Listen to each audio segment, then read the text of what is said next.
Good morning, good evening, good afternoon, world, and welcome to episode 15. 15. Vince Carter. We're on the Vince Carter number, baby. I'm your host, Jerry, with my lovely and bubbly co-host, Starkey. Starkey, say hi to everyone. Hi to everyone. There we go. I love it. I'll have a good show in store for y'all tonight. We're going to do a little bit of college basketball, football, baseball, kind of in one little spiel. Then we're going to jump into NFL. As most people know, NFL draft is this week.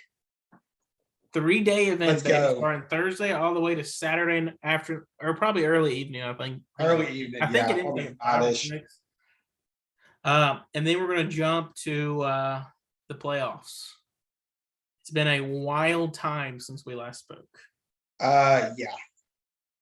Wild. We have a lot to talk about.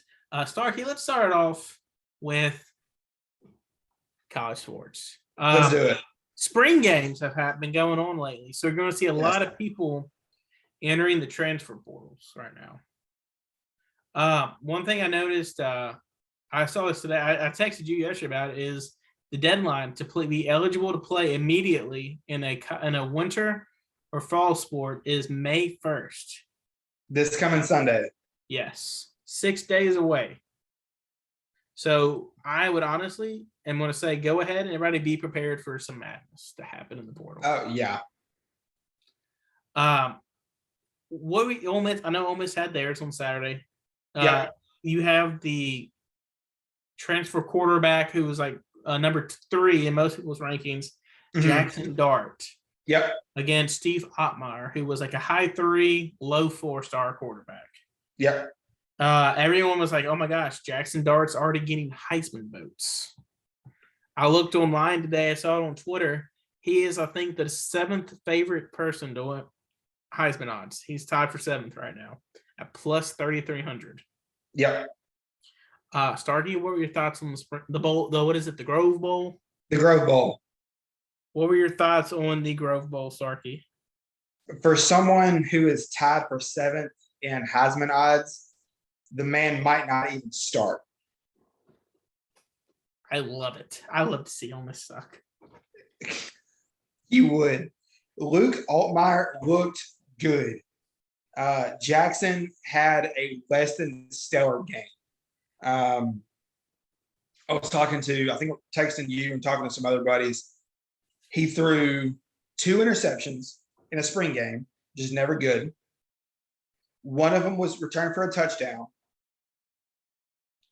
And on the way that it was going back, he got so in the moment upset with himself that he tried to chase the safety down and ended up getting absolutely blown up.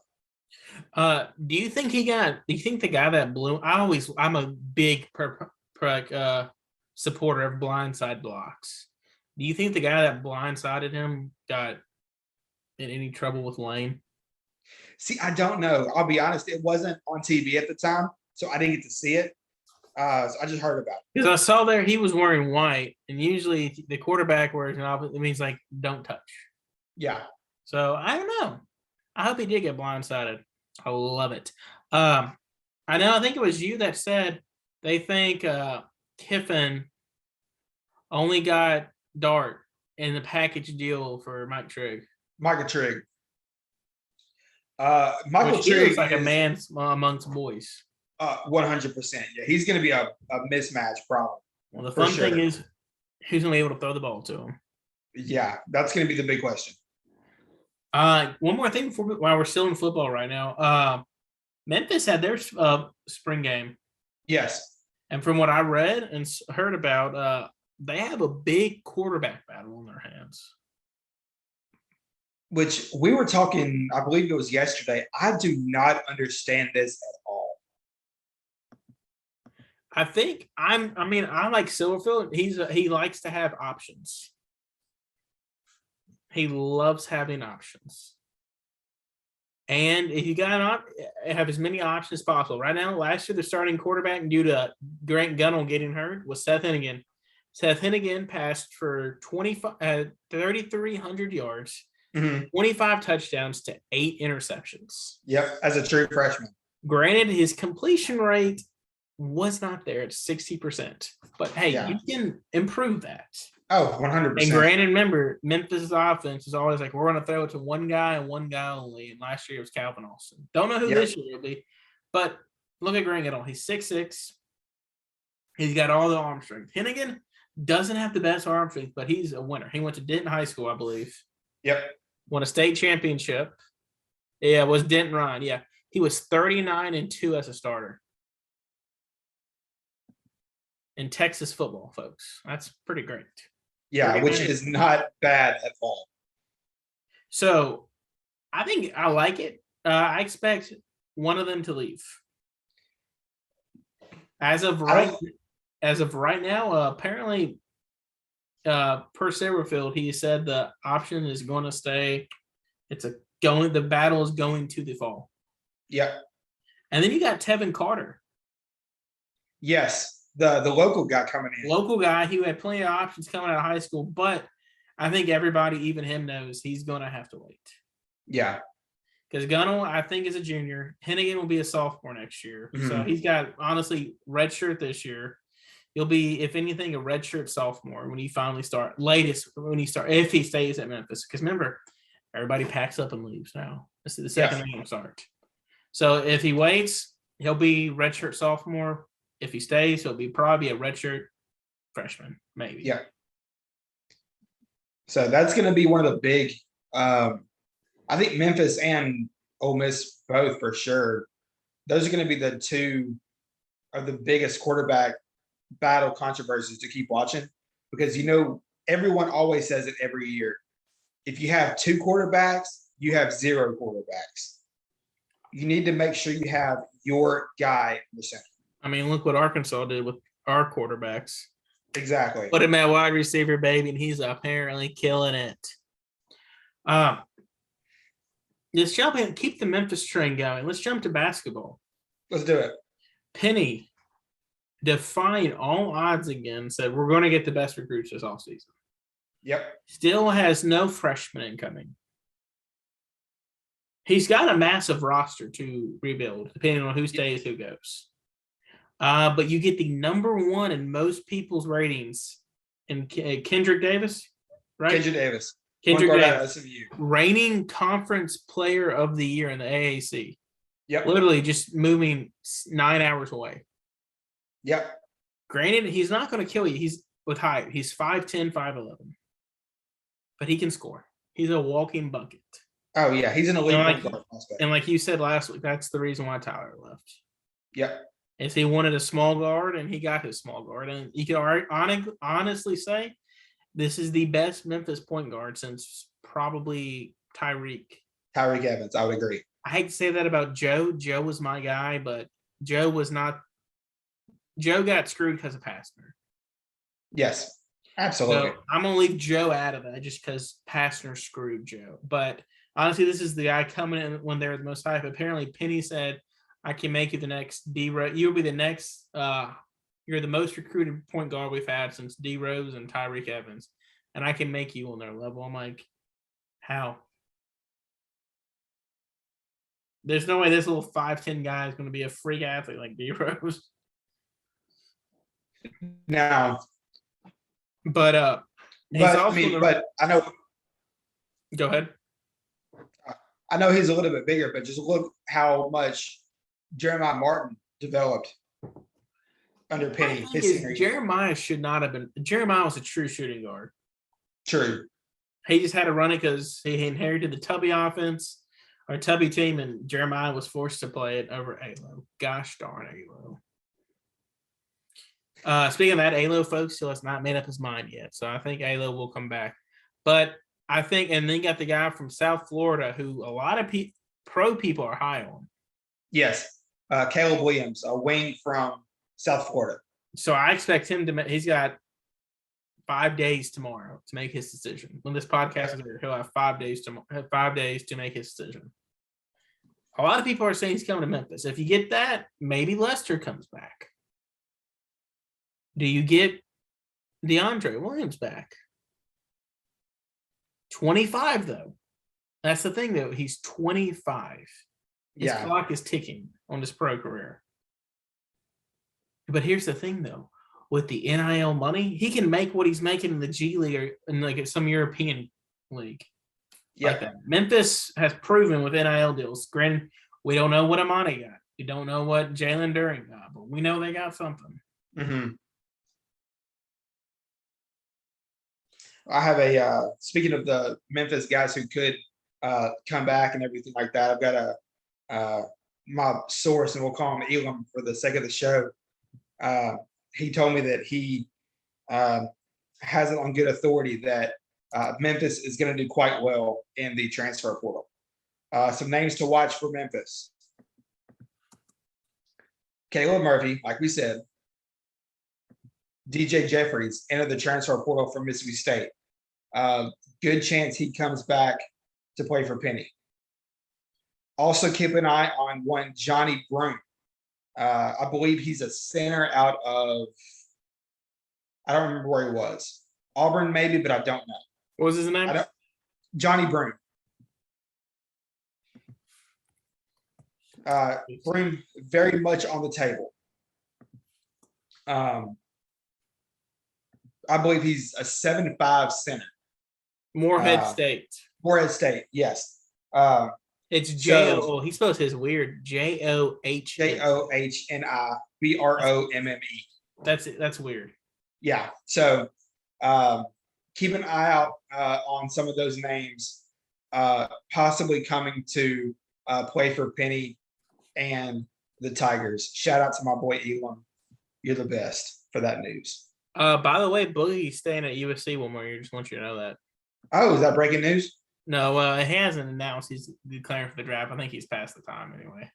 Gotcha. He's not entered the transfer portal, so Boogie is staying. Let's go, Boogie! So yeah, interesting time for Benny. You got to rebuild the Lawsons. You have the Lawson brothers. You're gonna have freaking Halo still. Penny's got a lot of room left on the roster. Plenty of scholars to go around. Bless you, sir. Thank you, sir. And but again, yeah, it's safe to say, like, this is definitely probably one of the most. He said this was the most hyped guy he's brought in since he's been in there. I'm like, I don't know if you could say that because you got Wiseman, you got Precious, you got Amani, and you got Jay. I'm like, you can't really say he was the most hyped. If anybody was the most hyped, it was probably Amani Bates. Probably, yeah.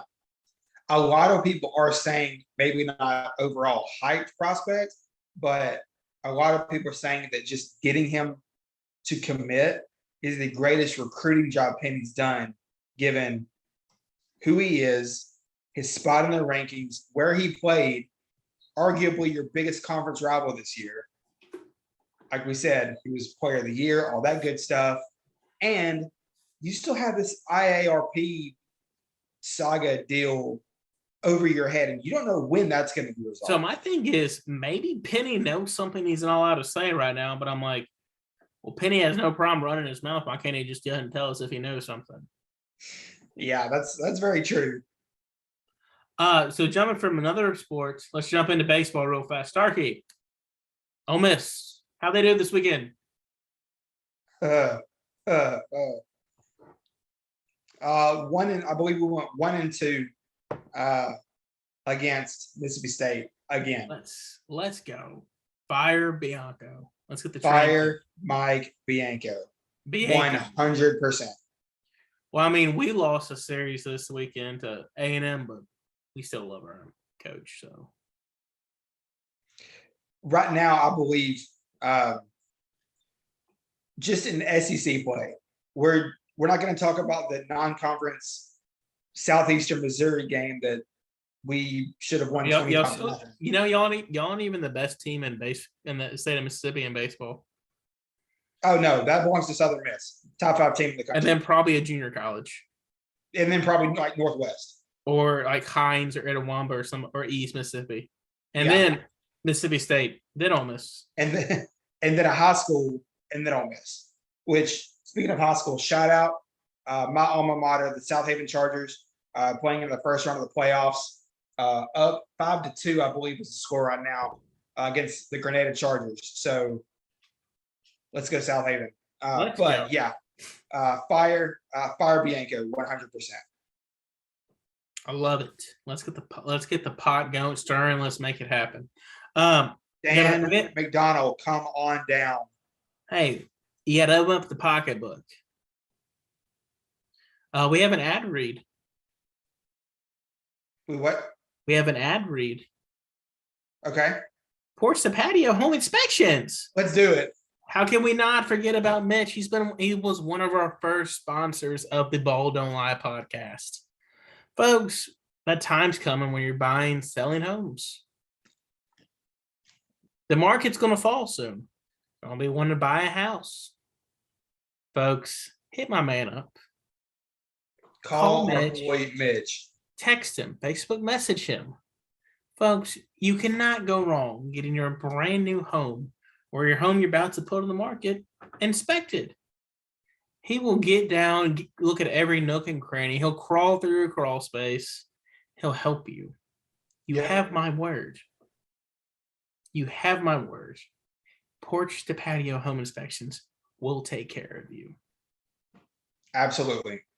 Give Mitch a call. And thank you for sponsoring our NFL segment of the podcast, Porch to Patio home inspection. We love you guys. Draft. Yes. The draft is this week. It is here. And while we're doing that, folks, tonight's hot topic is going to be Starkey ranking his top 5 NFL draft list. Now he challenged himself here. He didn't go with conventional Ryan Leaf or Jamarcus Russell. And I appreciate him with that. We're going to hit that at the very end of the show, and I appreciate him for not doing that, making it more unique, and I love every second of it. So y'all stick around. I think this is one of the first years you can honestly say a quarterback is not going 1. Oh, no. And I think the last time you had that argument was the Eric Fisher draft, I think in 2013. Yes. When it was him and I think Luke Matthews, or was it Jake Matthews? I believe it was Jake Matthews. Or was it Luke Jokel? I think it was Luke. It was Luke Jokel. Luke Jokel. I knew it was an A&M guy. So you had that draft. A&M. The 2013 draft, you didn't have a quarterback get selected to 16. Which is very much in play for this year. Do you remember who that quarterback was?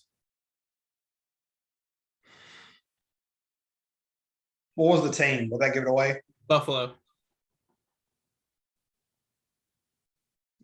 Nope. E.J. Manuel. Oh, wow. So, yes, looking at kind of right now, I honestly would say this is the first year since 2013 that we have not had a quarterback in the running to go number 1. I'm looking at maybe not even top 10. So in the past, if you haven't had a quarterback go that early, Blake Bortles fell to 3, and that was the latest besides the 2013 draft on a quarterback getting selected. Trubisky went 7 in 17. Trubisky got drafted. 16, Jared Goff, Carson Wentz. 15 was Jameis and Marcus Mariota. By the way, did you know Marcus Mariota has not made a Pro Bowl? I know, but that doesn't really surprise me either. So 2014, you had Blake Bortles go 3 to Jacksonville. In 2013, you had E.J. Manuel. So, yeah, this is probably going to be the 1 year where you cannot arguably say you don't have a quarterback since 2014 going in the top 3. Right. Holy cow. Yeah. I've been seeing, and you sent it to me today, Vegas now has Travon Walker. Yep. Going number 1. Defensive lineman out of Georgia. So, I was telling you right before the show when we were doing our rundown, his college stats aren't that impressive. He's played in 32 career games. Oh, I'm sorry. He's played in 29 games. I'm sorry. He has 9 career sacks. 9 career sacks, Starkey. he has a total of 61 total tackles in his career. I didn't realize that. Yeah, he has a total of 61 tackles, 7.5 tackles for a loss last year. He had 61 total tackles, 13 tackles total in his career, and 9.5 sacks. And this guy is in the running, and probably I think will be shocking to me. I wouldn't go this, but he probably will end up going number one. If the Jaguars take Walker number one and they miss on him, there is no way you can keep Trent Baalke. Oh, a lot of people think he should have already been gone. Yeah. I mean, he's a laughing stock. I mean, you ever paid for Christian Kirk? Exactly. Yeah. Christian 100%. Kirk is one of the top highest paid. Yeah. So kind of looking at Aiden Hutchinson stats, he's played in one more year. Then, granted, you can kind of say they both played in the same amount of years, because in 2020, Aiden was out who played in 3 games. Mm-hmm. He's got 18.5 sacks, and he's got total tackles. He has 81 total tackles. Oh, I'm sorry, 153 total tackles in 3 years. I'm sorry, I saw the solo first. That's on me. Yeah, he has in 3 years. He basically has 153, because I'm not counting 2020 because he only played in 3 games. Yeah, due to COVID and injuries. Yeah. So I'm not doing that to the guy. He had 14 sacks last year. This man, I was watching NFL Network today. They said it, and I agree with it. Hutchinson will be a double-digit sack machine for many years to come. Now, I saw something like what you said. I saw he'll never be a guy that averages 16 a year, but he'll be a guy that averages you 10 every year. 10 to 11 every year. Absolutely. And I'm fine with that. Oh, yeah. And then you've got Kayvon Thibodeau. Yes. 3 years as well. 19 sacks, 126 total tackles in 30 games. That's one more game than Trayvon Waller, sorry. Mm-hmm. So I'm gonna let you know this. So his what were his combine? Sorry, his combine stats were he ran a 4.5 40. Okay. At almost 300 pounds. A 4.5 40. That's impressive. Yes, it is. That is moving for a big guy. He's 6'5", 275. Had a broad jump. 10. He jumped 10 feet 3 inches. Vertical of 35.5 inches. I mean, I guess the only reason why I don't know if he would go number one. He's not worth it to me. No. But apparently he's just a freak of nature. But I would go if Thibodeau, or I would go Hutchinson as a safe pick. So let me get your take on this, and then I'll tell you why. Hypothetically, as a Cowboys fan, would you like to have Thibodeau on your team? 100%. Well, that's good, because I read a report today that Jerry is interested in trading up, and he is apparently enamored with Kayvon Thibodeau, depending on where he's falling. I'd be fine with that, honestly. This is the guy that people were legit. He was a Heisman he was a Heisman voting getter. Mm-hmm. The art of the season. He was arguably the number 1 player in the draft for half the year up till the end of the season. Yep. I'd be fine with it. People question his motor. People question Jadeveon Clowney's motor, and look how that turned out for him. Yeah. People questioned his motor. I mean, you can question motor, but I'm telling you, man, big time players make big time plays, and I think he's gonna be a great guy. Yeah, I like Hutchinson a little bit more, but Thibodeau, I think he has a higher ceiling. Now, I think Waller. Is it Walker or Waller? Walker. Sorry. Walker. I think, sorry, folks, I'm tired. Sorry. I think Walker physically and like gift set, like tool set wise, he has the highest one. With all It's the just speed, if he can put it all together. because I've seen he can play no. Because remember, he played in a 3-4 defense. So he's playing inside. He can play outside too. So Yep. he's got a little bit more upside. There's definitely versatility there for sure. And getting 9.5 sacks, not great numbers, but look at the competition he played. Yeah. And look at his defense he was on. It's hard to rack up stats on that defense. Yeah, because everyone was eating on that defense. And I also thought of a couple more things. You know, we haven't talked about two teams this entire draft process. Okay. We haven't talked about your team and my in-laws team. Okay. What do you think the Colts really need?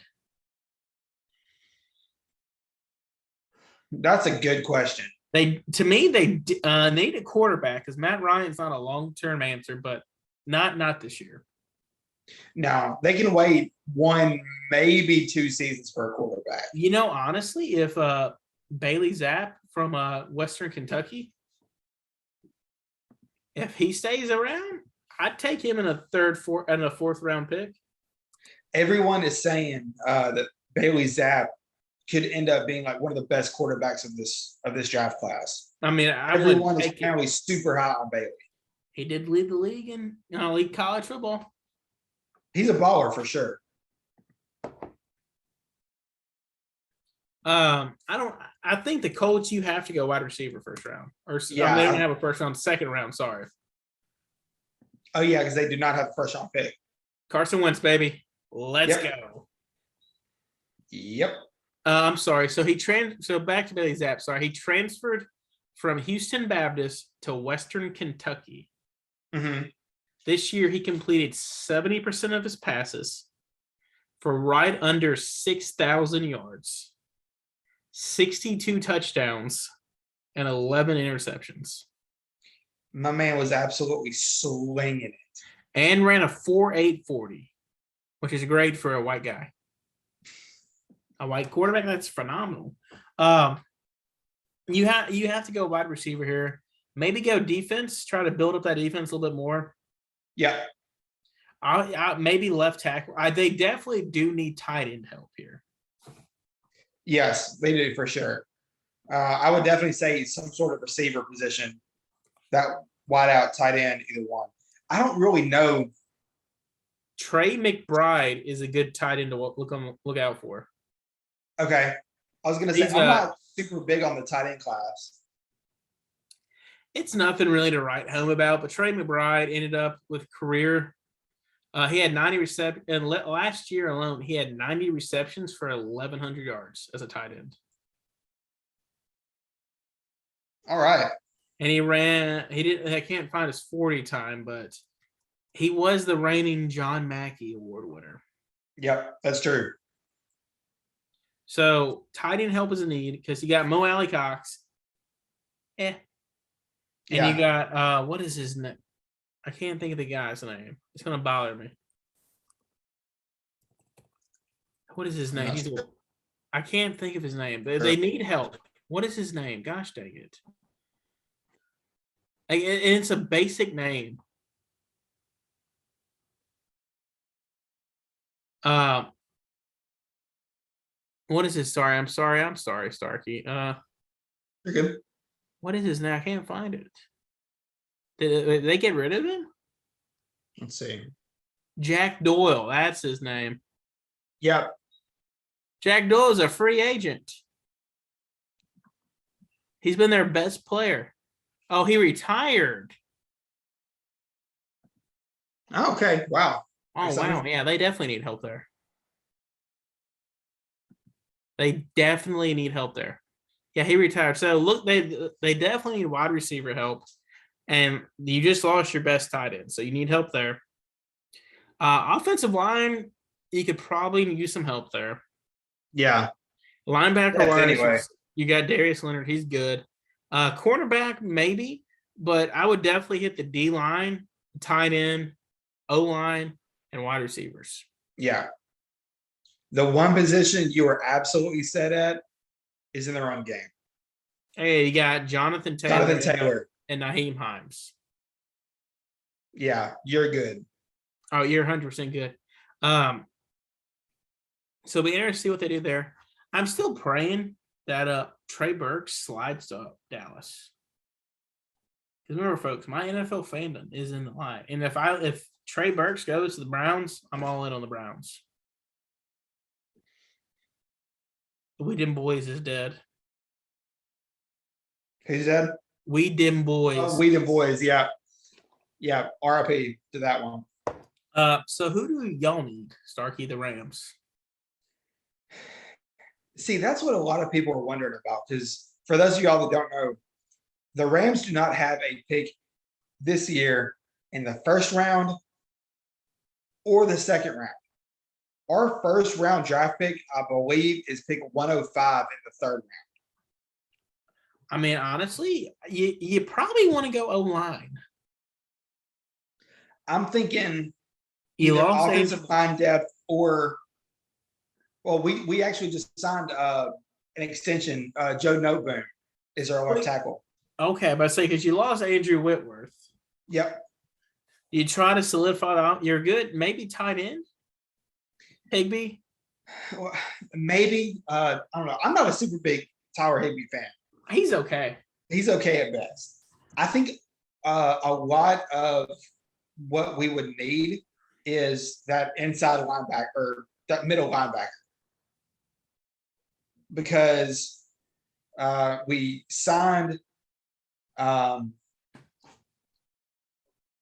my goodness. Guy from Seattle. Completely drawing a blank right now. Wagner? Yes, Bobby Wagner. To play on the outside. But we have not had a steady middle linebacker. And I'm going to go a little bit back here. James Laurinaitis. And since James Laurinaitis. Let's go, the Road Warriors. Yes. Shout out Ohio State. Since James Laurinaitis, we have not had a steady, consistent middle linebacker since King Laurinaitis. So I think, okay, I mean, I don't know how this draft isn't really that deep in linebacker. So, hey, let's go. Yep. It, however, is deep in offensive lineman, though. It is, yeah. It is really deep. I think you go ahead and draft your linebacker in the third round. Don't really know who's going to be available at pick 105. But I'll make my Colts prediction right now. Make Manlaws happy. David Bell to the Colts. Okay. Keep the Purdue boy home. I like it. Or if for some unknown reason Sam Howell's available, go Sam Howell. All right. So let's jump into that. Let's jump into the heart and soul of the podcast. All right, let's do it. Starkey.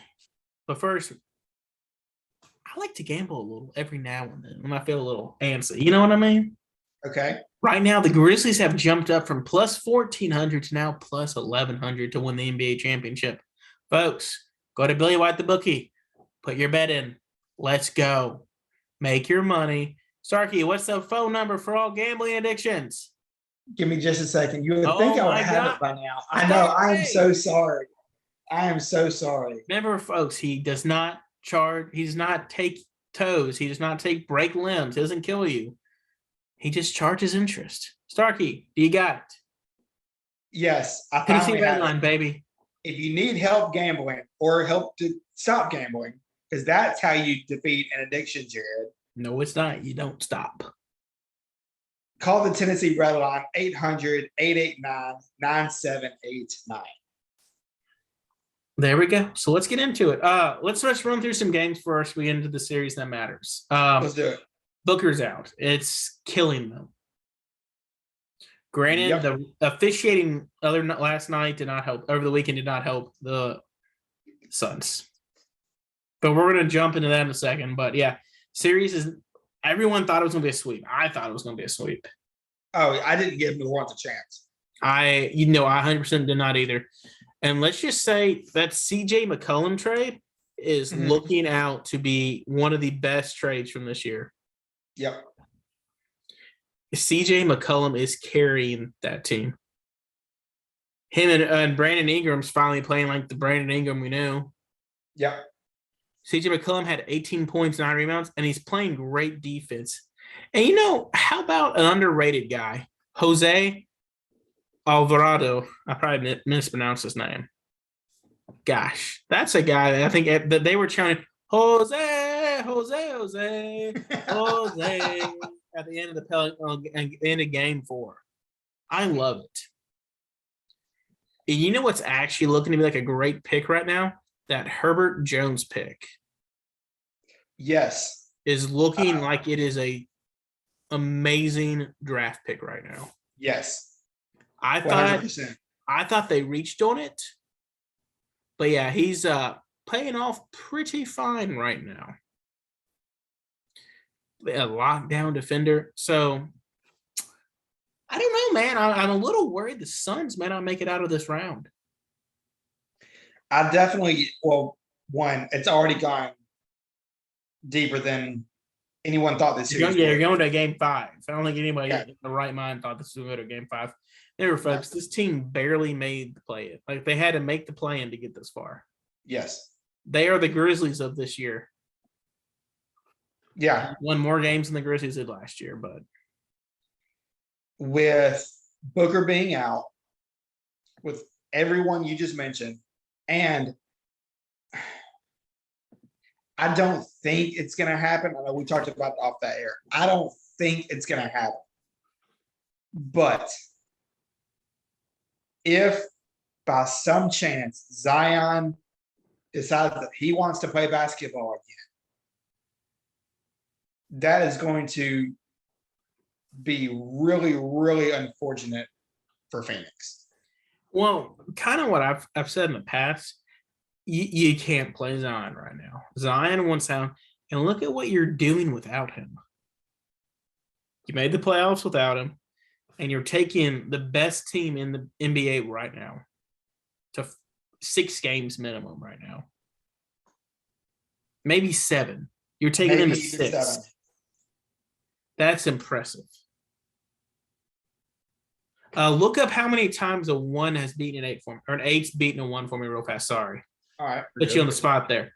But I don't think you play him. He's injury prone. He wants out of there. You're proving that, granted, this is year 3. You don't want to give him a player that fast, but he doesn't want to be there. You're proving that you can win without him. Trade him. He wants to go to New York.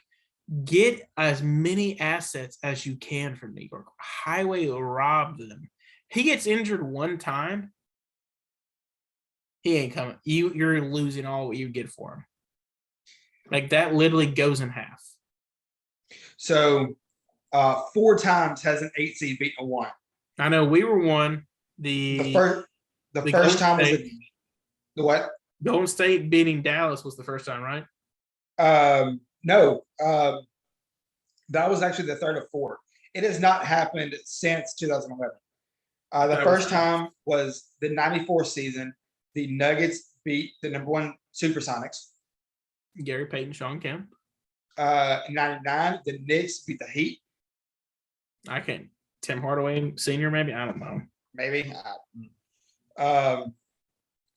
In 07, the Warriors beat the Mavericks. That was the Baron Davis dunk on AK-37 or AK-47. And in 2011, our Memphis Grizzlies beat the Spurs. Okay, see? Excuse me, ladies and gentlemen. I'm sorry. This could be number 5. This very easily could be number 5. I don't think, like you said, I don't think it will. But I think I think it's going to go. I think it will go to 7, maybe. I hope it goes to 7. So we're just jumping down that. Here we go. You got the Jazz. Who knows what the crap is going to go on there? That whole series is a complete coin flip. Because the series should be 3-1. Should be 3-1 Jazz. There's no way you should lose to a Luka-less. That's still fun to say, Luka-less. Luka-less led Mavericks teams. There's no way you should lose to them. Yeah. sure. I think Dallas is going to move on here, honestly, in my opinion.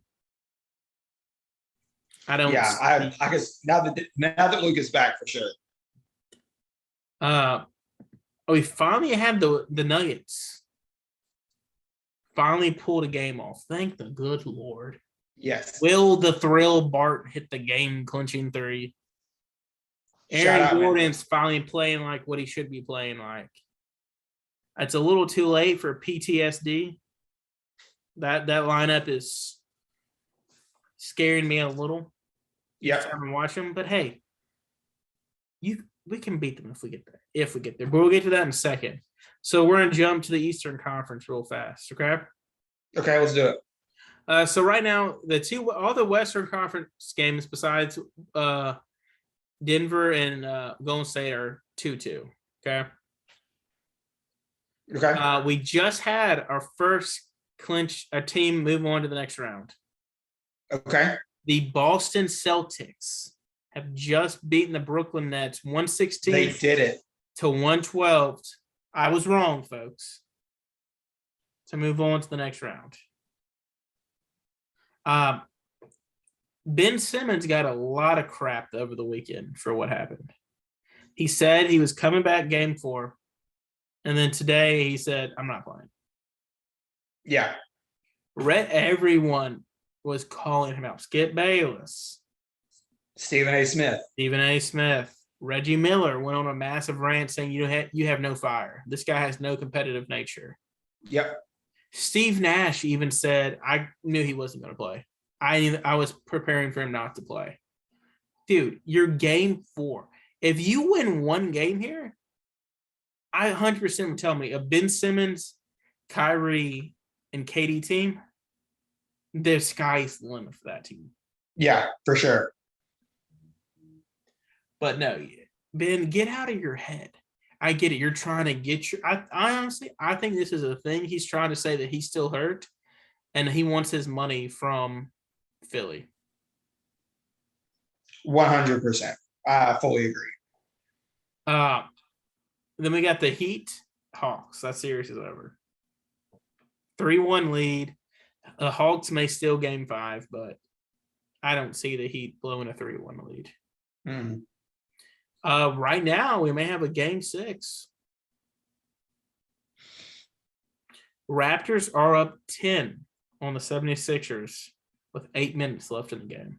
Oh, wow. Okay.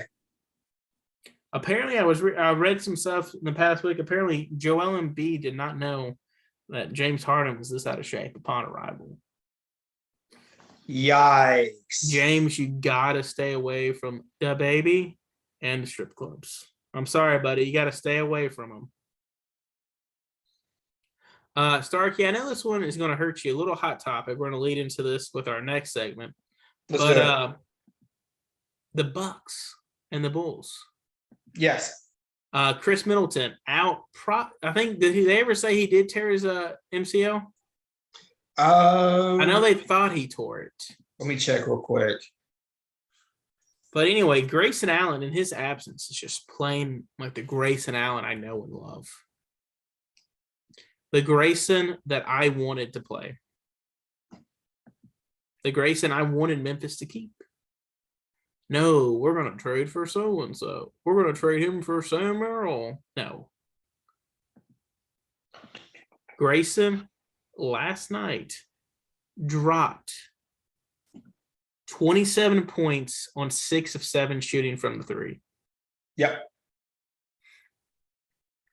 And folks, that's the thing with Grayson I love about him. When he is hot, he's like Bane. When he's hot, you just give him the ball. Just feed him. And when he's not, he's still going to facilitate. Yeah. He's not like Dylan Brooks. He's not going to keep shooting the ball. No. He knows his limits. He knows his role. He knows his role. He plays within the system. That's why I love Grayson. We should have kept him. And you got them. The Bucks will probably clinch the series tomorrow night against the Bulls. Yeah, Chris Middleton, out with a left MCL sprain. Okay, it's a sprain. Oh, that's good. Even better. He'll be back.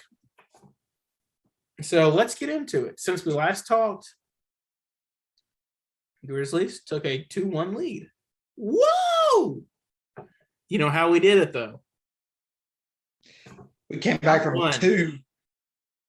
25. 20. Yes, 25-point comebacks. Yeah. We in Minnesota now, eh? I've never seen them before, unless I've never played them in our place. I've only played them in their place. I know the Bible says don't hate, and as you as a man of the Lord, but I hate Carl freaking Anthony Towns. I hate him with a passion. And I don't know why. I used to love him. His first couple of years, I'm like, okay, this guy's gonna be great. And then I noticed after year 2, I was like, this guy sucks. He's soft. He's a wimp. He's a whiner. He whines after every that is Carl Anthony Towns' number one character flaw, which makes everything else just that much worse. Is he whines every single play. So when we were getting blown out on Thursday night, Ja had an amazing volleyball spike block. Yep. And you see in the corner of it, Carl Anthony Towns throw a temper tantrum because they didn't call it goaltending. Yes. And the ball was still going up, and Ja swatted it. And I'm like, dude, shut up. That was nowhere near even if you touch him, he throws a temper tantrum. Mm-hmm. I can't stand him. I respect him because he's good, but I cannot stand him. He's probably my least favorite. My wife said it too. Carl Anthony Towns is her least favorite. I know your wife can't stand LeBron. My wife can't stand Carl Anthony Towns. Least favorite basketball player ever. Yep. So game 4. No, it was game 3. Sorry. Game 3. Starts off terrible. You're like, oh my gosh, it's game 1 all over again. But by the end of the first quarter, you're like, okay, a little run. Okay, things are moving. And then you cut that 25-point lead down. I kept telling myself in the second quarter, you get it down to 10, you're in this game. Get it down to 10, you're in this game. They get it down to 7. I was like, holy cow, okay. We have a shot. We can win this. What happened in the third quarter, Starkey? Same thing that happened in the first half. Oh my God. Yeah, the first quarter, dude, we got destroyed. They weren't missing a shot. It was awful. We're not missing a shot. And you're like, oh my gosh. And then at the end of the third quarter, you start seeing a little run start happening. You're like, okay, I like this. All right, let's run it back from the first half. Let's do it again. And then you see the team's just playing lights out. Bane. I'm going to speak in this in a little bit. I know you are too. We don't deserve Desmond Bane. Oh, no. We don't deserve him at pick 30. No. We don't. We did not deserve him. I did not even know who he was when we traded up to get him. All I knew was he was a shooter. I didn't even know that. See, I clearly don't keep up with Big 12 basketball. I'd never heard of him. I didn't know who he was. When we traded up, I had to literally Google who Desmond Bane was. Thank you, Zach Klein. That's all I can say. Yes. Shout out. We end up, and it's funny, we end up on a 54-12 run in the game. Yep. So in the first quarter, in the second quarter, and the fourth quarter, we allow 12 points. Mm-hmm. Kendra Perkins made a good statement. He said, this just proves how good Memphis as a team is. Yeah. They're old-natured. He goes, they're young, but they're old-natured. And it's to come back. Young team with old souls. Old team, yes. Young team with old souls, old-natured. To come back, to do that in those 2 quarters, 2 of the most important quarters in the game, second quarter and especially the fourth quarter. Yeah. And to do that, that's amazing. But you think you're on cloud 9. So let me run through the stat line. Jaren sucked that night. Yep. This is not, I think Jaren's maybe averaging 20 minutes a game and maybe 12, 15 points a game. So that night, your leading scorer was Desmond Bain and Brandon Clark. Mm-hmm. And Josh sucked that game. Granted, he played 41 minutes, but it's probably the quietest triple-double I've ever seen. Yo, yeah, 100%. Ja didn't get over 10 points in the fourth quarter. And here's the thing. He was not the best shooting guard that night. Or point guard, I'm sorry. Tyus was the best point guard that night. Yeah. X came out and played amazing. Yep. X got sick. We didn't roll with Steven Adams that night. You went with BC. You didn't even see the court. You went with BC, Kyle Anderson, and X at your 4 and 5s with Jaren. DB sucked offensively. Yep. Here's something that pisses me off with Dylan Brooks. I think it does you too. I love the Mamba mentality. I love it. I love. Yeah. I love that defensive first for sure. Dylan, you're not a shooter. No. Dylan is going to make sure he gets FGAs, field goal attempts all game long. Yep. Game 3, he was 1 of 10 going into that game from 3. Or I'm sorry, not great. Up to the last minute of the game, he was 1 for 10 3. You see Dylan pull up. I'm like, oh my gosh, no, Dylan, no, Dylan Drexler. So he's 2 for 11. The series from 3. I'm like, dude, it's not your series. This isn't game 3. 2 from 11 after that from 3. He went 4 of 14 from the field. Granted, those refs were actually a lot better than any refs who had the series. One thing with Memphis, and like I'm going to say it, I know you're going to say it too, these refs suck this NBA playoffs. Oh, 100. And when we say that, that's not just us being Memphis homers. That is across the league.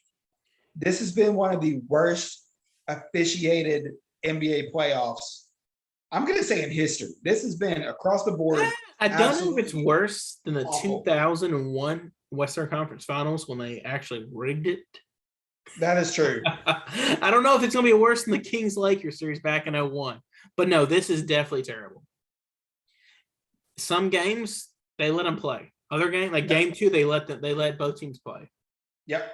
And look what happened. We ran them off the court. Yep. Game 1, part of game 2, game 3, and game 4, whistles nonstop. John Roser, I know you read the tweet to me I was doing the show today at work.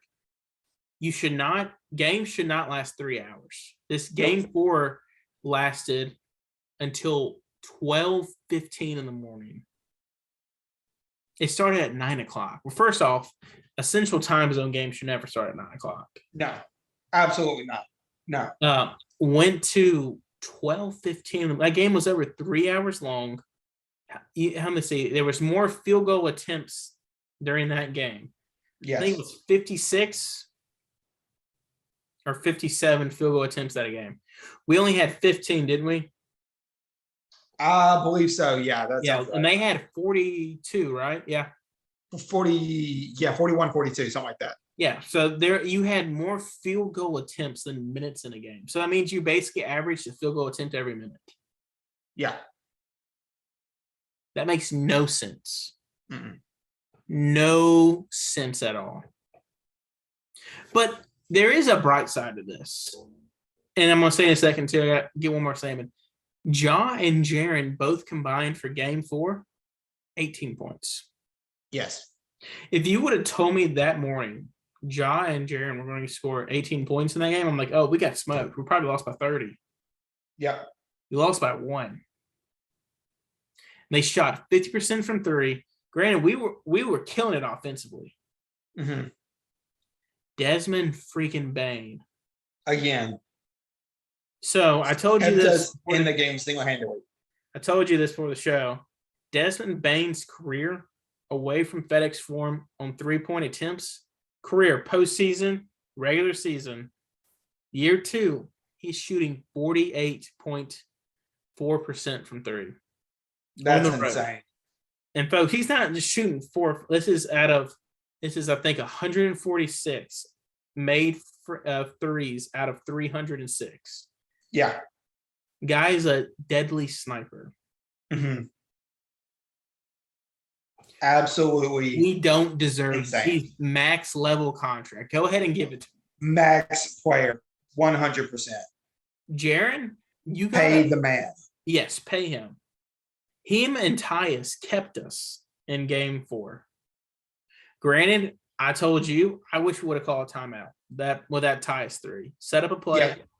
let Bane shoot it. Bane was the hottest guy on the court. Unfortunately, Tyus got a wide open shot, literally a wide open shot. You can't ask for a better shot. Missed it, unfortunately.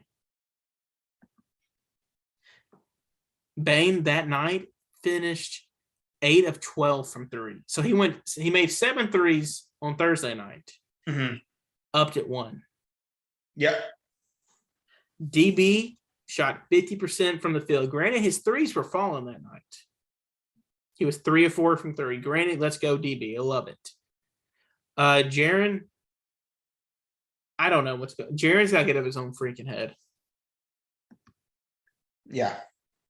I saw a stat today that said Desmond Bane is, I believe, 5 3-point makes away from tying the franchise record for threes. 6, and he sets the record by himself. He could easily, if he has another game like he did Saturday night, he could easily break the record tomorrow night. And God willing, he's on tomorrow night. Because if he's off, we're done. Yeah, absolutely.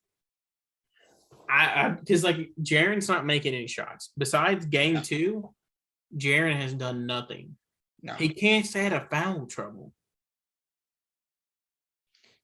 Jaron's biggest problem is Jaron. Has been Jaron. He stays. I know you asked the question earlier. Where is Jaron? Jaron is in his own head. That's where he's been this whole season.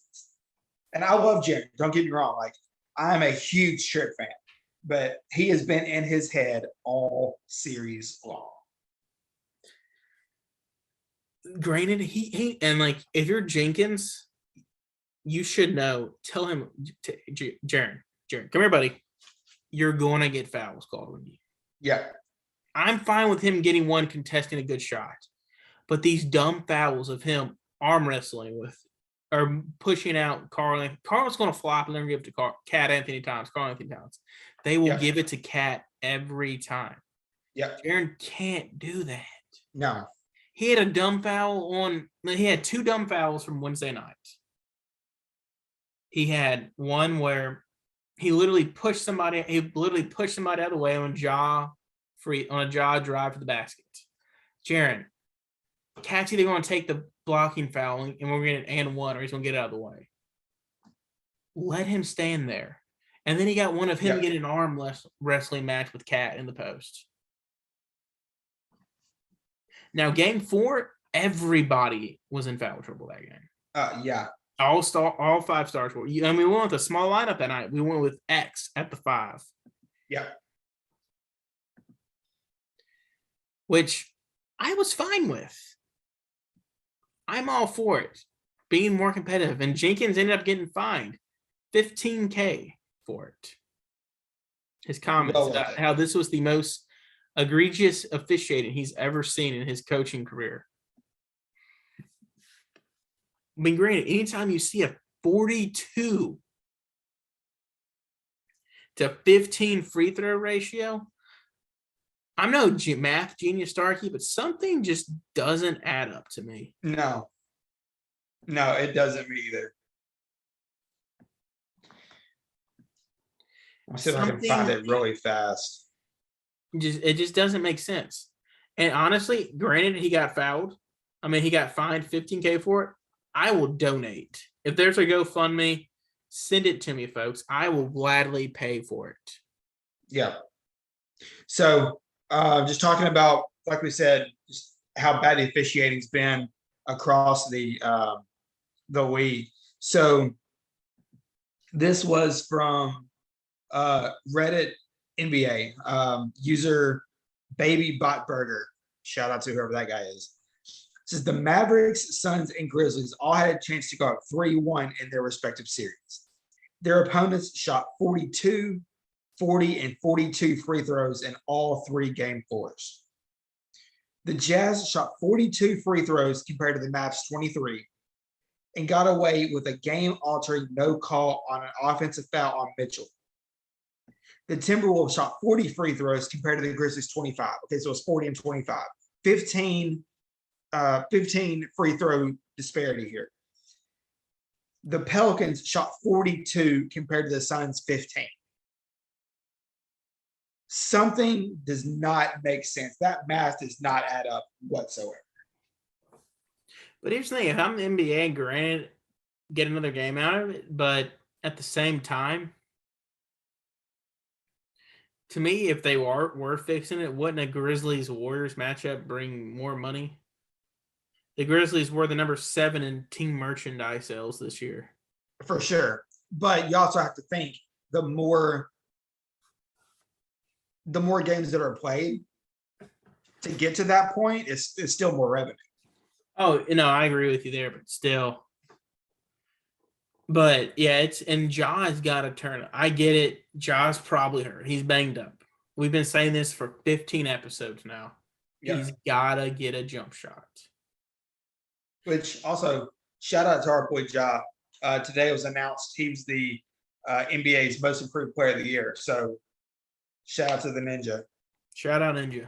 But here's the thing: it doesn't matter though. Unless we're holding the Larry O'Brien Trophy this season, I don't care. Exactly. Or if we get X in the first round, I don't care. I mean, I'm gonna be pissed off. But he's playing, like we said earlier, he's got to get a jump shot. I don't care if he's making threes left and right. If he has a reliable mid-range jumper, he's unguardable. Yeah. And his body cannot withstand the hits from the ground. Mm-hmm. He weighs 175 pounds. Hitting wood flooring is going to hurt. Oh, yeah, for sure. And one thing I noticed, I told you, they've switched it up. They're putting Ant on him. They're putting Anthony Edwards on him compared to Pat Bev. And they're putting Pat Bev on Bang. Yep. I think they will switch back to Pat Bev on Ja because Bane's cooking them. But kind of what we said before we move on a little bit more, John Jaren had 18 points. Mm-hmm. They shot 20 more or 15 more free throws than us. All that happened, and we only lost by 1 point. Yeah. The Grizzlies are a better team. That's out. That's 100%. Oh, yeah, that can't be disputed at this point. I mean, you're there. You got to show up. I mean, your team is better.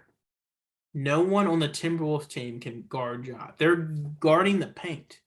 We have to make our shots. Jaren, you have to make your threes. Yep. Or drive into the basket. If we want to win, you have to get 32 in foul trouble for the Timberwolves.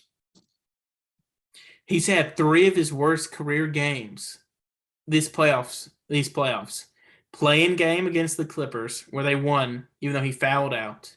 Mm-hmm. Game 2 in game 3. His worst playoff. Yeah. By the way, we didn't even say the best quote. They were asking him about, hey, Carl, how do you respond after this? He said, I'm going to go home and drink some wine. He responds to he had a career game 1 after he got crapped on after the playing game against the Clippers. And he responded and killed us game 1. And he killed us game 4. Jaren, you should have been defensive player of the year. This is your time. Oh, yeah. Man up. Use it as motivation. I know, like DB says he hates the fouls. He even when they go towards the he's like, I hate them. Yeah. Because back in the day, they would let us play. I think the refs don't know how to call this game. It's stupid. Yeah. But it is what it is. Yeah. I will say right now, if for some unknown reason they lose tomorrow night, the FedEx Forum will be rocking. Oh yeah, absolutely. If they do lose tomorrow, I think that whoever loses the series is over. If we lose, series is over. Yeah. I told a buddy earlier. I think I may have told you too. If the Grizz win tomorrow night, Grizz in 7. If the Wolves win tomorrow night, it's Wolves in 6. Because even if we do win tomorrow night, it's going to be tough to go to Target Center and win there. Yeah. I mean, and to all those people that wanted the Timberwolves over the Clippers, shut up. This is why me and Starkey both said we want the Clippers. We'd rather take Paul George. Rather have the Clippers. Yes. Because guess what? Paul George would have missed half the games right now with COVID. Yep.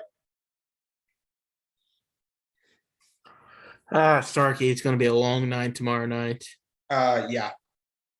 For sure. I do think we should roll with Kyle at the 4 tomorrow. I think that's the best option. I really do. I mean, hey, like you said off the air, we're 1-0 with the Kyle lineup. We're 1-0. Hey, we're all the Timberwolves are also 3-0 with protesters.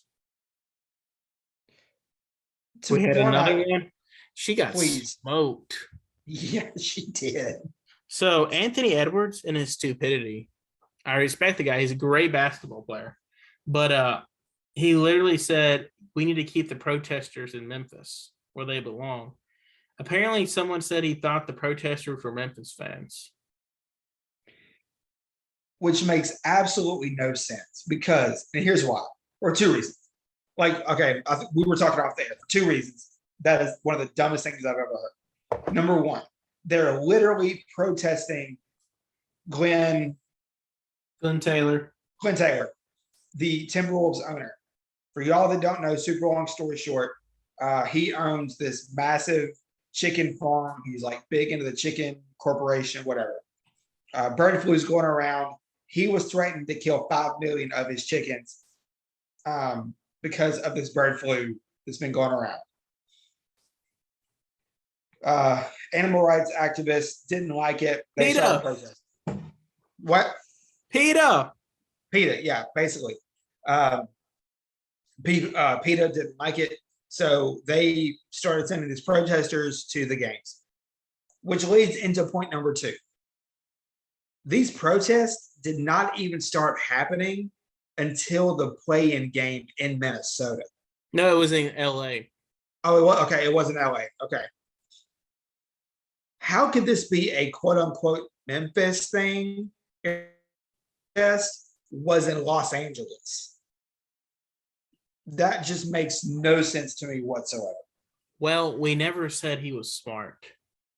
Well, we didn't, we never did say that. So that's very true. But they have said already, be prepared to wait in long lines for security.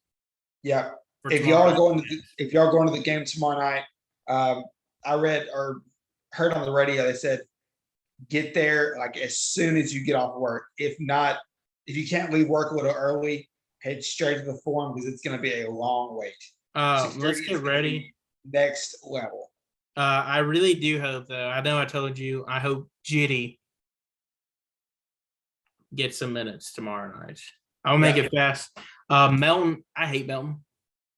I'm not a Melton fan. I was pissed when we traded Grayson Allen. Yeah. 1, because he's for the culture. 2, he's a consistent 3-point shooter. He proved that 2 years in a row.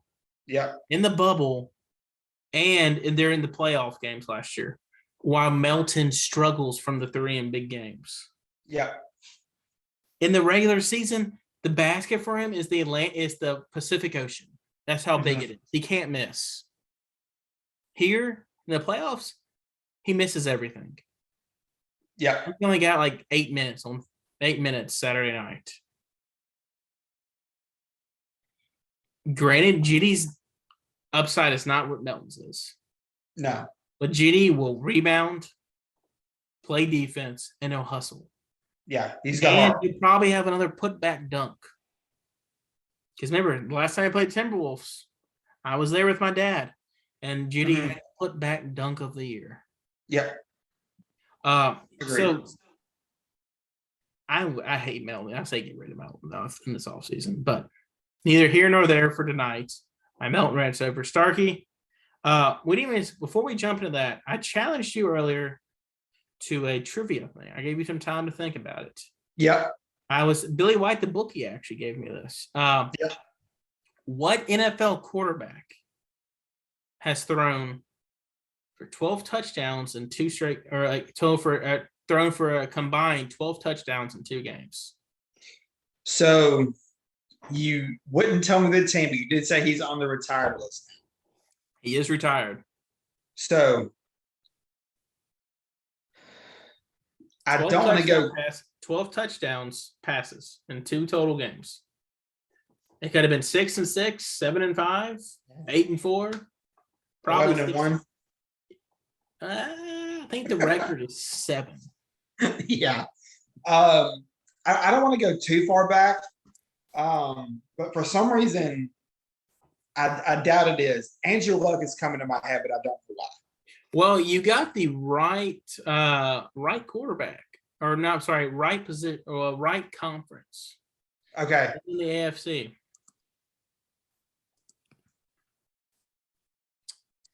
It is Mr. Big Ben.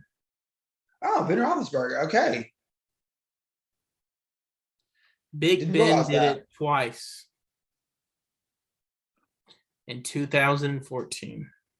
Oh, cool. All right. He did it against he did it against the Indianapolis Colts. He threw for 6-6. Also, the record is 7 for touchdown passes. Sorry. So yes, you were partially right. He played in the AFC division, and it was against Andrew Luck. So I'll give you that one. There you go. Thank you, sir. Also, real fast, Elon Musk bought Twitter for $43 billion. Yes, he did. What would you do for $43 billion, Starkey? Oh, not by Twitter. Not by Twitter. I don't know. Private island, maybe? I don't even use Twitter anymore. Honestly, I only like post stuff whenever Arkansas does something good or the Grizzlies win. And it's always reach. I can't even tell you the last time I thought of a tweet that was relevant or popular. I know. Someone's telling me just private island.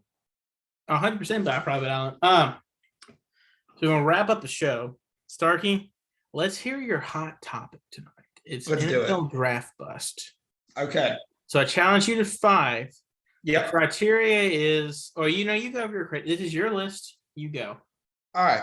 So I do have a top 5. I do have 2 honorable mentions. So what I set out to do was this. Where they were drafted, I was trying to keep it first round top 15, but that didn't quite work. Where they were drafted, stats in college, and how long they were in the league. Okay. So, but I'm off my top 5. I'm intentionally leaving off 2 names. I'll give them my honorable mentions just because everyone talks about them. Oh yeah, they're on. Yeah, I already know who they are. They're always DeMarcus Russell and Ryan Lee. Oh yeah, they're literally everybody's 1 and 2. So yeah, I appreciate you. Literally everyone's 1 and 2. You've seen the videos. Sorry, real fast for those who don't know, you've seen the videos of former Raider players saying the coaches would give JaMarcus Russell blank DVD tapes and VHS tapes that would say blitz packages in them for upcoming audibles. They'd come in the next morning. The coaches knew they were blank and say, "Hey, JaMarcus, did you watch this?" He'd go, "Yeah. I like that stuff. We'll run it in practice today." And that's when they knew JaMarcus Russell did not have it. Yep. You just think they could have had Calvin Johnson. Megatron could have been a Raider. A Raider.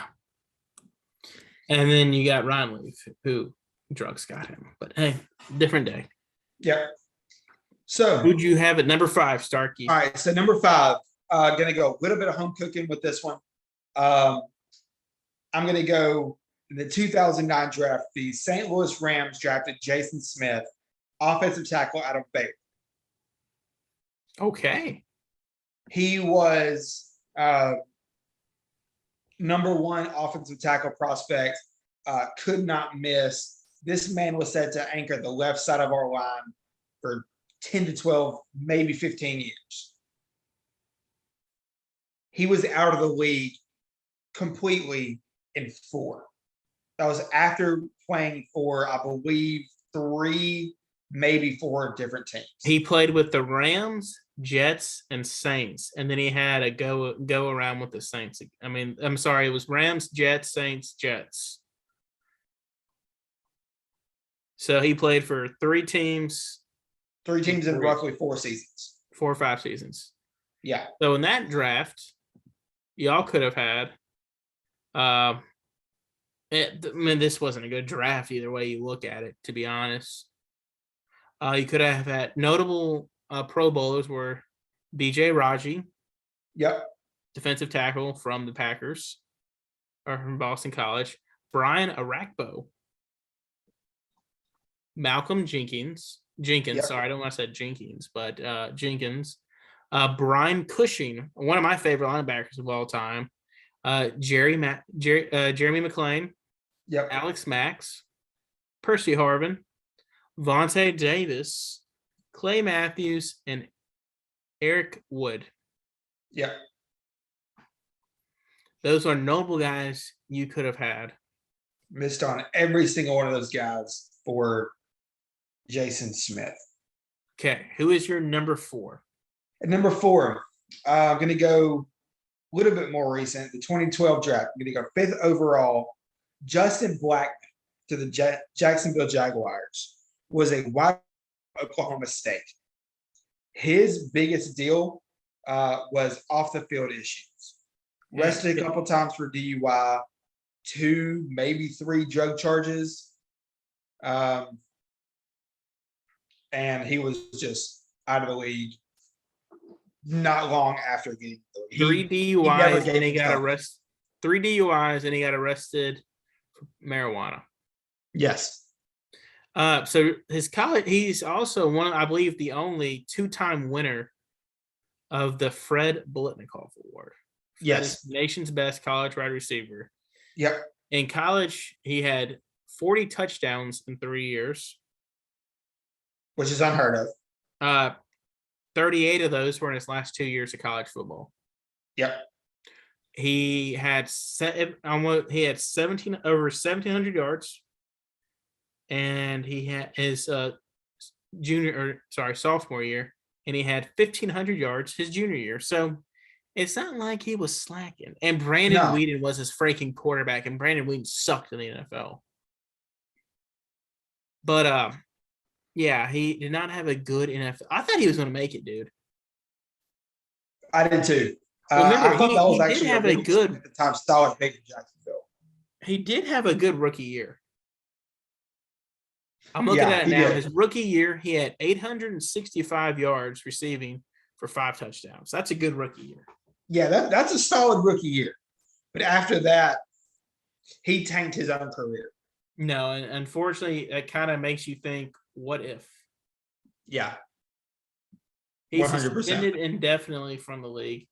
He has not played. He's had. If y'all thought Josh Gordon had a troubled past, Justin Blackman makes Josh Gordon like a cakewalk, a little choir boy. Good boy. Yep. Who do you have at 3, Starkey?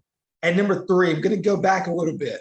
We're going to go back to 1987. Mr. Brian the Boz Bosworth was a supplemental draft pick for the Seattle Seahawks. I actually had to look this up. I thought he went way higher than this, but he was 1 pick in between the last pick in the first round and the first pick in the second round. This man was everything at Oklahoma. He's a linebacker, 2, 3-time All-American, You hit could like an absolute make the Mack truck. argument he was the best college linebacker. So the supplemental draft, it's actually, so if you get kicked out of school in the spring, you have a chance, and you miss the draft or the summer, you can go to the pro. Yeah. So he was a supplement 1. That means the Seahawks gave up a first-round draft pick for him for next year's draft. You're good. I just looked this up. You're good, buddy. Okay. All right. Appreciate that. The dude hit like an absolute Mack truck. Between, and he got in trouble, like you said. He got kicked off the team in Oklahoma in the Orange. It was the Orange Bowl after they played his head coach. Can't think of his name right now. Went on to coach the Cowboys. Actually kicked him off the team for wearing Barry Switzer. Barry Switzer. Thank you. Got kicked off the team for wearing this T-shirt. It says NCAA. And it said, and I quote, "National Communists against athletes." I love it. Big no-no, though. You can't be an NCAA athlete and wear a T-shirt like that under your jersey. So got kicked off the team. Everyone was expecting him to come in and light the league on fire, because he was, as big as he was on the field, his off-the-field personality was a brand. He was the boss. And he was out of the league in like 2 seasons. Completely flamed out. But if you want to know if you, maybe some of your younger listeners don't quite know who this is, Brian Bosworth is the sheriff in the Dr. Pepper Fansville commercials that run during the fall on ESPN. So I'm reading this now. He has signed the biggest rookie contract in NFL history. 10 years, $11 million. Yep. I remember back in the 80s, that's a crap ton of money. That's a ton of money. That is the longest rookie contract in NFL history. Yeah. He also sued the NFL. He sued him because he wanted to wear 44, what he wore in college. And back then, linebackers could wear 55 through 90, 50 through 59, and then the 90s. Mm-hmm. Well, he can't wear 44. But yeah, injuries got him, unfortunately. Yeah. But he sued them, and yeah, what could have been shoulder injury that ruined his career at the age of 25. Yep. Apparently, I'm reading it too. So apparently, after he tore his shoulder up at 25 years old, he had the shoulder of a 66-year-old. Oof. Oh yeah. Okay, we're in the top 2. All right. Starkey, who do you have? At 2, we're going to go back to 2012. Oh, so not a great draft class. Well. For some of these teams, the first 2 picks were pretty good. Oh yeah. But for some of these teams, for some of these teams, 2012 was the draft to forget. But we're going to go 3rd overall. Mr. Trent Richardson, running back out of Alabama. Let's go. One of the greatest college running backs I've ever seen.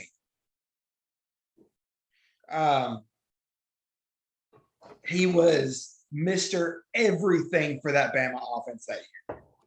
I believe and you'll still see it pop up every now and then. I could be wrong. Correct me if I'm wrong.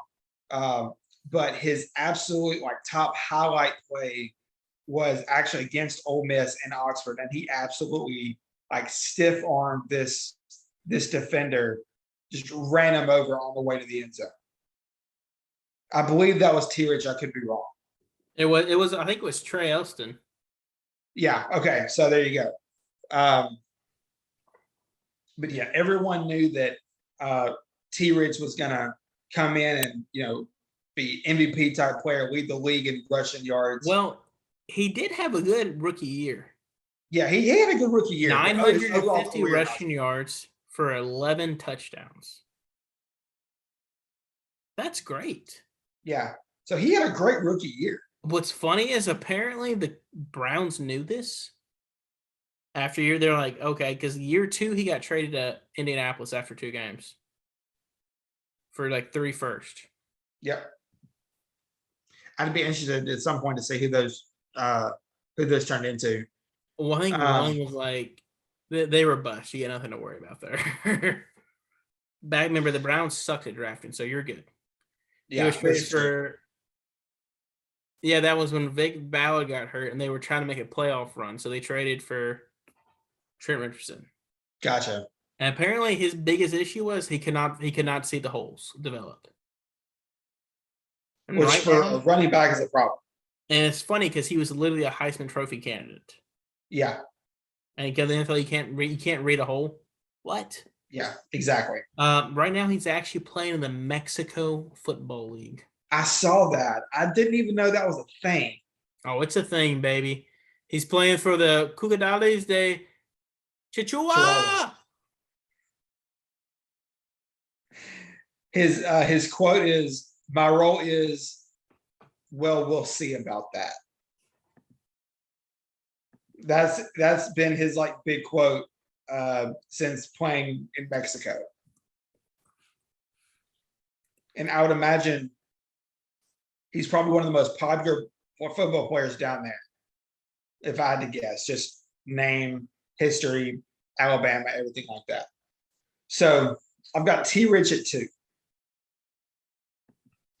Are you 1? I'm ready for 1.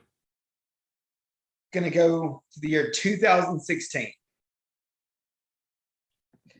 This kid, I say kid, this player was absolute money in college. Is absolutely one of the most clutch college players you'll ever see. The Tampa Bay, I believe it was Tampa Bay Buccaneers, traded up into the second round, 59th overall, to draft Roberto Aguayo, a kicker from Florida State University. They traded up to draft a kicker in the second round. Makes absolute one of the most baffling things I've ever seen. Was he good in college? Yes, absolutely. I'd honestly, I'd have to go back and check. I don't think he missed a kick in college. You may he was perfect in college. Yeah, okay. Okay, that's what I thought. He was perfect in college. So I get the hype. He had the leg, for sure. Don't draft the kicker in the second round, especially trading up for one. Makes no sense at all. He got to Tampa Bay, and it was absolutely awful. He was traded, bounced around the league a few years. I think I read earlier his NFL career field goal percentage was 71%. If that. Not good at all. Yeah, he sucked he sucked in the NFL. And he's not playing anywhere right now. He's sitting on the couch. So just for I'll say it, the stupidity of drafting a kicker in the second round. Trading up for a kicker in the second round. Trading up for a kicker in the second round, and how his career developed after all the hype and everything he had coming out of Florida State. Roberto Aguayo, my number 1 draft bust of all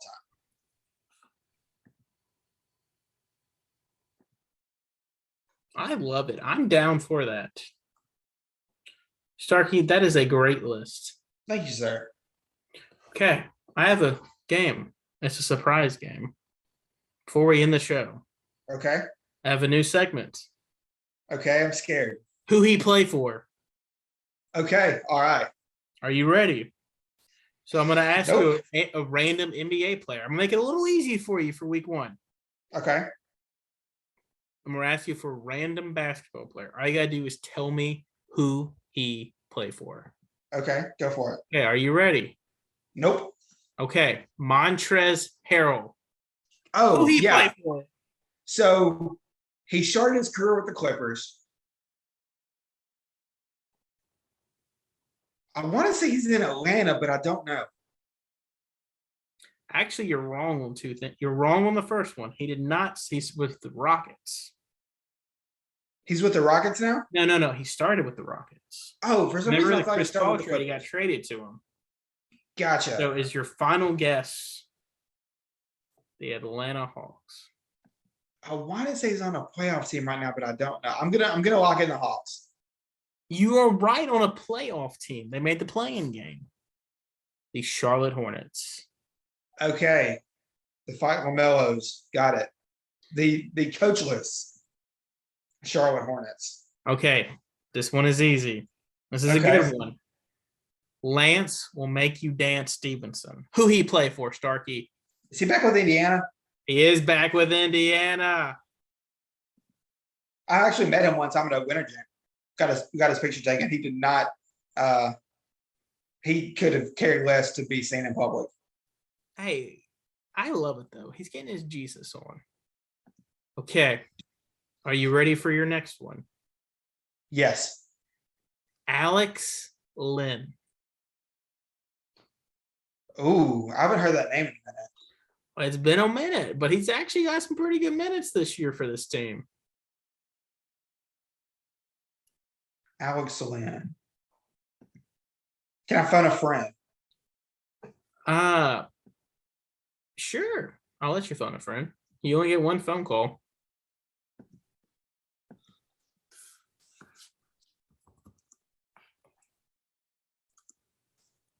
You actually phoning a friend right now?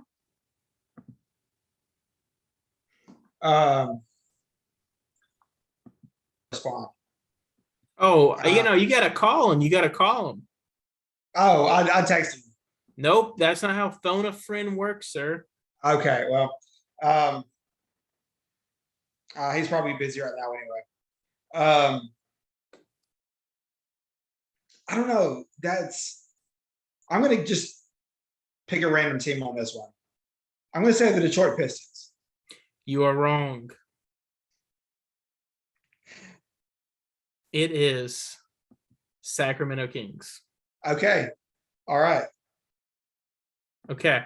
I'm gonna give you this is a good one for you. Okay. Okay. Victor Oladipo. Okay. I know he's I not with the Pacers. I'm gonna build your confidence on this one. Are you sure about that? He only played in 8 games this year. I know he's not with the Pacers anymore. He is not. Oh.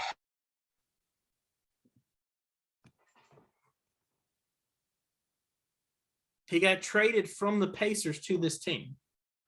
Yeah, I remember. No, he didn't. He got traded to one team, and they traded him to this team. I remember when the trades happened, but I don't remember who it was. Are they a playoff team? Yes, they are a playoff team. For some reason, I'm thinking Miami, but I don't think that's right. Okay. You're 2 for 2. You're 2 for 3 so far. Okay. Or 2 for 4. You got 2 left. Okay. Okay. All right. Robin Lopez. Okay. And I want to say this team played the Grizzlies late in the season. They did.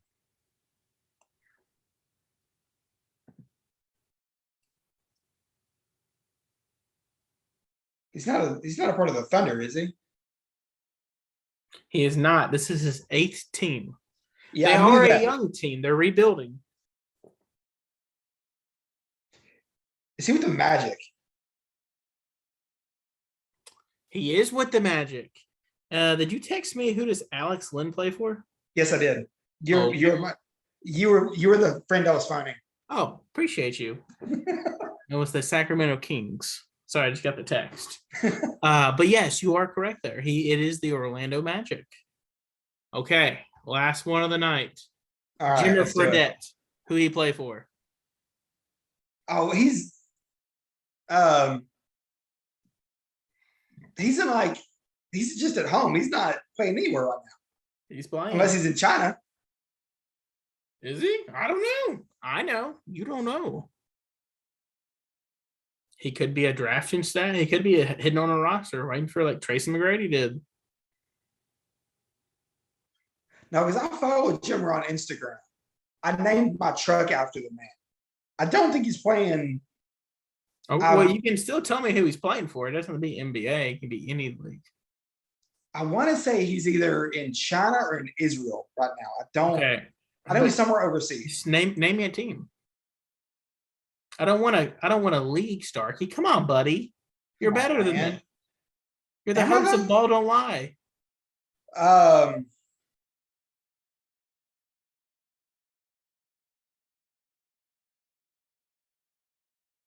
honestly don't know. Shanghai Sharks. Ni hao. Ni hao. Because okay, yeah. Now that you say that, obviously I remember it. Because I've seen like the Jimmer Sharks jerseys that they rock over in China. Yes, man, they rock them all day long. And I love them. He plays for the Shanghai Sharks. Well, folks, that's going to wrap it up for tonight's segment of Ball Don't Lie, episode 15. Yep. We'll be back better than ever next week. It's either going to be a really good episode or really sad, really, really depressing episode where we're just relapsing what could have been a great Grizzly season. Yep. I think we are going to have a special. I know we were going to have one. Say we're going to have one this week, but we'll have one next week. He had to do some traveling this week. But yeah, so next week I'm going to tell you right now, folks, it's either going to be a monologue of us mourning a 56-win Grizzly season. Yeah. Or it's going to be us getting the hate talk ready for the Warriors. Yeah. Or we're getting ready for a gosh darn game 7. Yeah. In the first round. So I'm going to let you know that, folks. And we will be breaking down the NFL draft next week as well. Yeah. Kind of giving a quick team each a rundown. Honestly, folks, I'm going to be honest with you right now. The draft the Grizzlies will pretty much depend tomorrow night how we do for next week. Yes. Not going to lie to you, folks. Starkey, any closing remarks? Not off the top of my head. Folks, I have a movie for you real fast. Sorry. Velocipaster, must watch. You can find it on Peacock. It's better than Sharknado. It's not as good as Sharknado. I'll take that back. Nothing would be better than Sharknado. But yes, folks, watch Velociraptor. Sorry for my stuttering tonight. I don't know what's going on. I think my tongue's just heavy. I don't know. Maybe I'm dying. It's time for you to go to bed, dude. Probably is. That's it for me. Folks, y'all be safe. Stay COVID free. Remember, folks, hate Pat Bev and don't protest against the Grizzlies or Timberwolves, please. Bye, y'all. Bye, everyone.